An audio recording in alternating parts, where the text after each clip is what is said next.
महाराज। क्या कष्ट है तुम्हें? आप जहाँ मुझे छोड़ने जा रहे हैं वहाँ बड़ा मत्स्य और छोटी मत्स्य को दिक्कत आता है। मैं वहाँ सुरक्षित नहीं रह पाऊंगा, मुझ पर दया करें। मुझे अपने कमंडल में रख लीजिए महाराज। आपके जल भरे कमंडल में मुझे कोई भय नहीं होगा। यदि तुम ऐसा समझते हो तो मुझे कोई आपत्ति नहीं।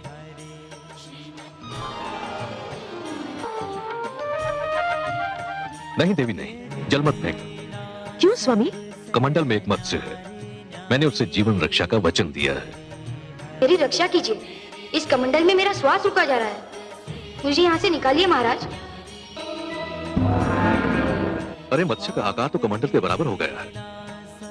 महाराज,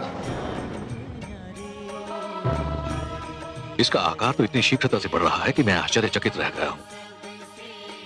मैंने किसी मत्स्य को एक ही रात्रि में इस प्रकार बढ़ते नहीं देखा है। संसार में ऐसे चमत्कार तो होते ही रहते हैं, यह भी ईश्वर का कोई चमत्कार होगा। आप चिंता मत कीजिए, इसका आकार इतनी शीघ्रता से बढ़ रहा है कि सागर के अतिरिक्त इसका कोई स्थान नहीं हो सकता।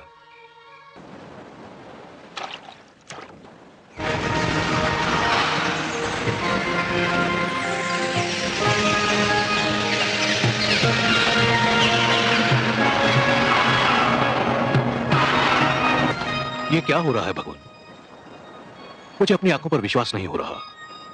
एक नन्हा सा मत्स्य जिसे मैंने अपने कमंडल में शरण दी थी, वो इतना विशालकाय हो गया है कि ये अथाह विशाल सागर भी इसके लिए छोटा दिखाई पड़ रहा है। ये कैसी लीला है? ये साधारण मत्स्य हो नहीं सकता। मुझे बताइए आप कौन हैं? मैं आपके दर्शन के लिए व्याकुल हूं। मुझे दर्शन दीजिए प्रभु।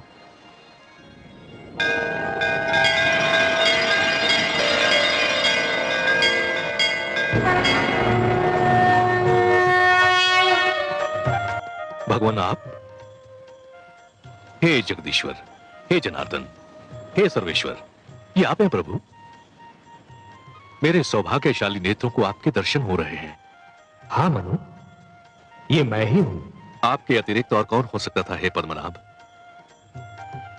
ये लीला तो केवल आप ही दिखा सकते हैं कि सिमटे तो मानव की अंजुरी में समा जाएं और फैलें तो धरती और आकाश को भी ढक लें। आप मेरी अंजुरी में ठहरे, मेरी कुटिया में रहे। मैं किन शब्दों में आपको धन्यवाद दूं? हे सर्वश्रेष्ठ, आप महान हैं। मैं अपने भाग्य पर जितना भी गर्व करूं कम है। आपको कोटि कोटि प्रणाम हे लक्ष्मी नारायण।